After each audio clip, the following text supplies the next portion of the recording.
Welcome to the City Current Show. I'm your host, Andrew Bartolotta. We're always honored to bring you conversations with individuals and organizations making an impact in our community and around the globe. And today we're talking about My Town Miracles, an organization birthed as a way to provide financial assistance and access to relational resources for people and families in need of a miracle across the Mid-South. And joining us today is their executive director, Brandon Artiles. Brandon, thank you so much for joining us today. Andrew, as always, thank you for the time, and we really admire City Current, y'all's dedication to really just creating a network of support for all these organizations trying to power the good, and we're happy to be a part of that network, and so we just appreciate y'all very much. We love getting to power the good with you. And before we talk about your annual fundraiser on Labor Day, the Chick-fil-A Labor Day 5K benefiting My Town Miracles, give listeners an idea for your organization and the impact it's made over the last few years. Well, as you said, talking about our mission,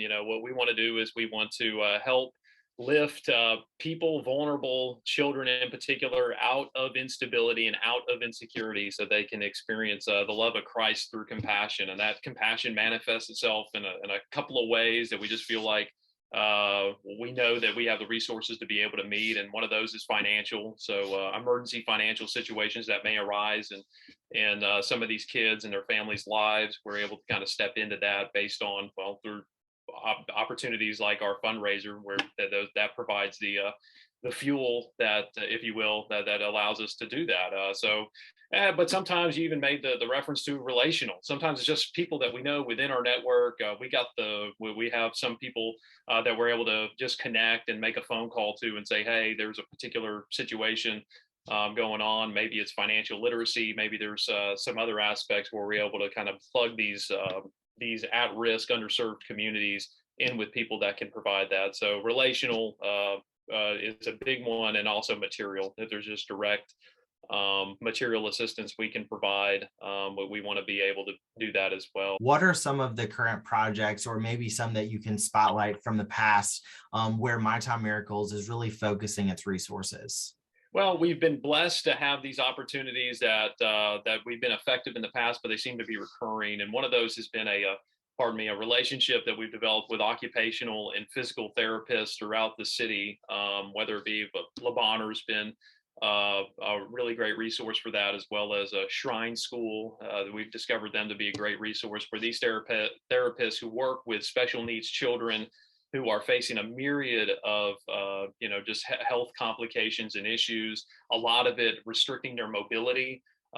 We've been able to be a source of providing what are called adaptive therapy Trikes. And so these are bikes that these kids, they otherwise wouldn't have the opportunity to ride a bike. They're just not, they don't have the balance, or they don't have the strength to be able to ride a normal bike. And so they are able to, through this technology and through the way these bikes are specially designed for them specifically, they're able to enjoy just the simple act of riding a bike like any other kid, but also there's real therapeutic benefits to it, building strength, building confidence, helping with their motor skills, helping with their balance, helping with their cognitive abilities as well. So that's been something that we've been able to really, kind of an initiative we've really been able to push. And we just feel like there's been a lot of fruit to that, just seeing the joy. And so many times, and I know you've experienced this, like we are providing a blessing, but we in return are just so blessed and encouraged by the response of these families. They're so sweet. So they're of course grateful, but on top of that, they love celebrating our mission and being able to guide others. We've been able to do so. We just really appreciate that. Another area we see, and this is something that's it's not something it's hard to showcase because people that are dealing with these circumstances, it's not, you're not going to do a Facebook post on it. You're not going to do any kind of social media, but we call it shelter stability, and that is where we're encountering a lot of folks right now. The situation that we see with inflation, where we have higher costs when it comes to fuel, when it comes to food, when it comes to even housing and rent prices, it's just becoming more difficult to make ends meet for these families, especially for families that are already on the margins. And so we've been able to kind of step into that area through a lot of our ministry partners like Memphis Athletic Ministries, Streets Ministries, One by One Ministries, where we have been able to partner with them as they connect us with some of these more vulnerable families that need some help, whether it's keeping a roof over their head, food on the table, and clothes on their back. So we've been able to meet those needs with our resources. And so that's what God has put, opportunities God has put in front of us. And we just hope to continue to be, good stewards of that. I love that you partner and collaborate with other organizations because there's power and collective impact. And many times nonprofits work in silos and you may be working with the same group of people, but My Time Miracles is collaborating with other nonprofits and saying, here, come to the table, let's work and see the power of working together. And that's what I think is so powerful in the work that you are doing. How does My Time Miracles identify the children and families you all provide miracles to? Well, that has been one of my greatest privileges in doing the job that I get to do, is just being able to build these relationships and networks and reach out to executive directors from all the organizations I just mentioned, and then some. And Advanced Memphis, working to provide job readiness and job skills for people in the community of South Memphis.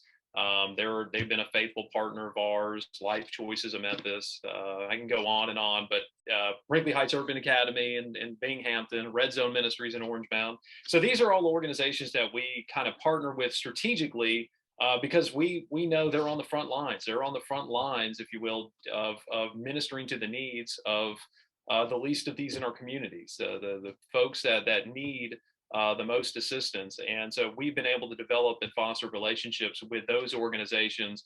And then when a need arises among the people that they're serving, we want to be one of the phone calls or the emails that they can make to say, hey, is there something you can do about this? Can you, whether it be an emergency financial crisis for a family, or they need some kind of something material, we can be we can be a resource for them to be able to try to connect those dots and fill the gaps. So that's and we're always looking to expand. It's not like, hey, we got this set.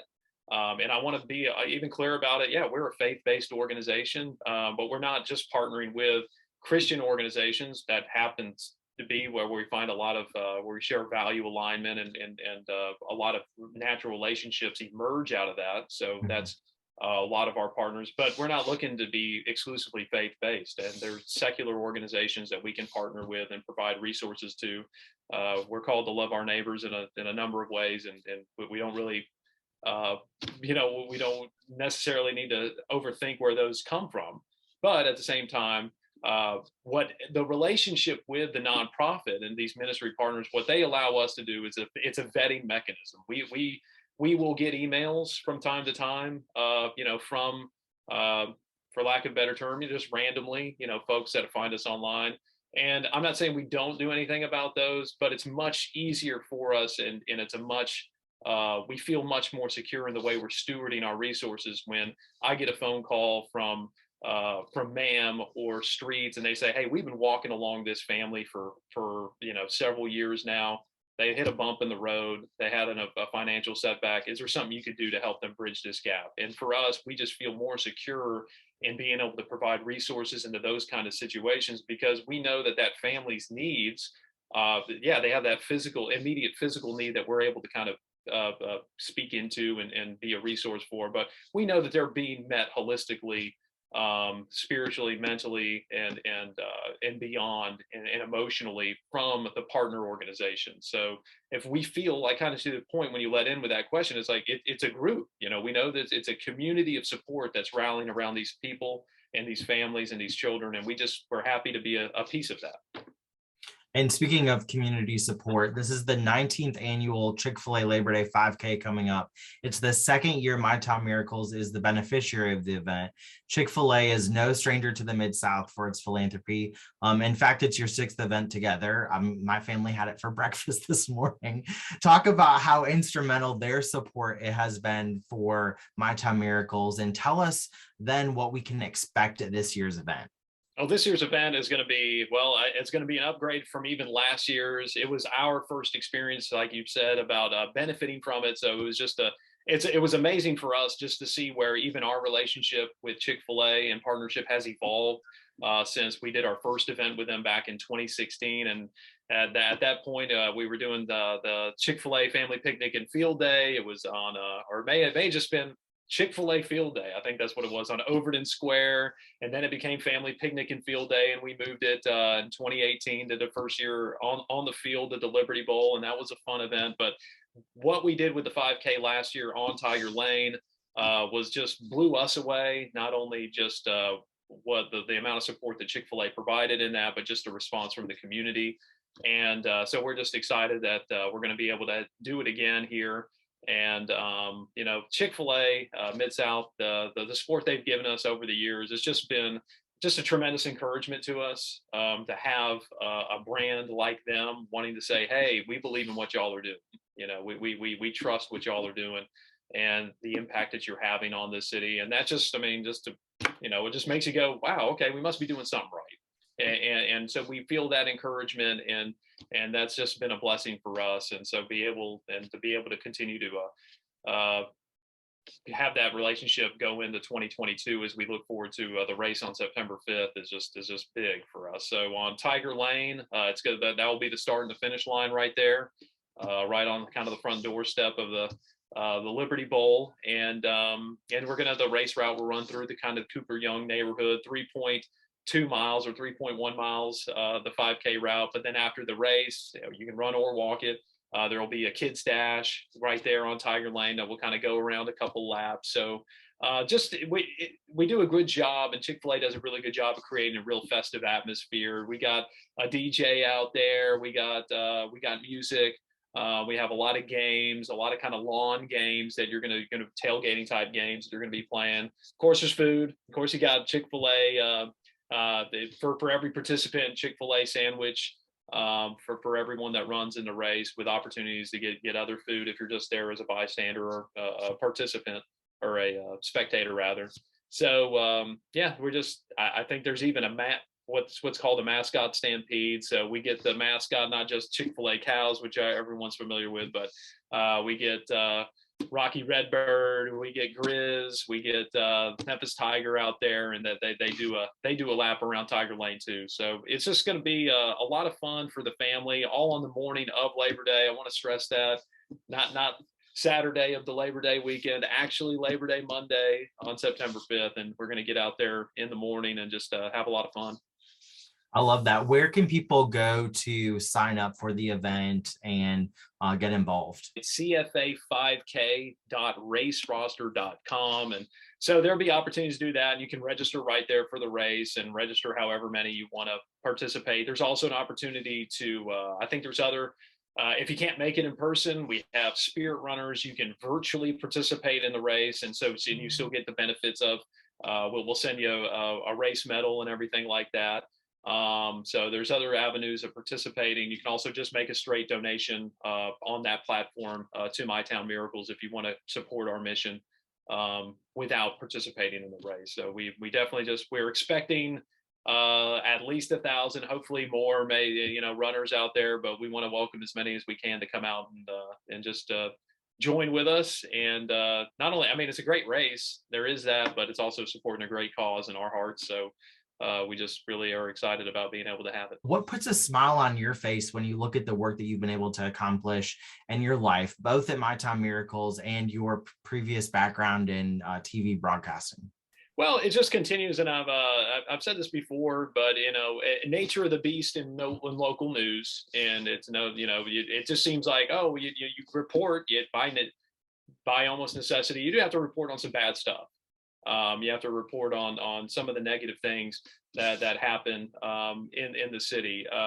But on this side of it, it's being able to just see the good and just see how many people are relentlessly working toward making this city the best it could possibly be, and just pouring themselves out and love and service to others. That's been just the most eye-opening part of this transition for me, just professionally, and then also into this space. So I get inspired every day, and what makes me smile is the smiles I'm able to see of the faces that we're able to bless, and the Lord has provided us the opportunity to bless. So that just that fires me up. We don't do it perfectly. If anybody has a how-to book on how to perfectly do nonprofit philanthropic work, I'd read it in a heartbeat. But I think it's almost part of the learning how to do things well. But in the process, you're always learning about better ways to go about things. But it's all done in love. It's all done. We strive to live out what Christ taught in the Bible. Love your neighbors as you love yourself, and that's our. If we feel like we're doing that. If we feel like we're trending in that direction, and we're at least doing something right. So I just think to answer your question, it is really just seeing how many people are loving this city and the people in these communities well, and just being able to be a part of that is just that's the most rewarding aspect of it. Where can people go to support My Town Miracles, attend and race in the Chick-fil-A Labor Day 5K, and follow your efforts? Okay, well, we'll have it all just there on our website, mytownmiracles.org. That'd be a great way to find out more information about the race, but also find out more information about the mission work that we do. Well, Brandon, thank you so much for joining us today. All right, Andrew, it's always a pleasure. Great seeing you.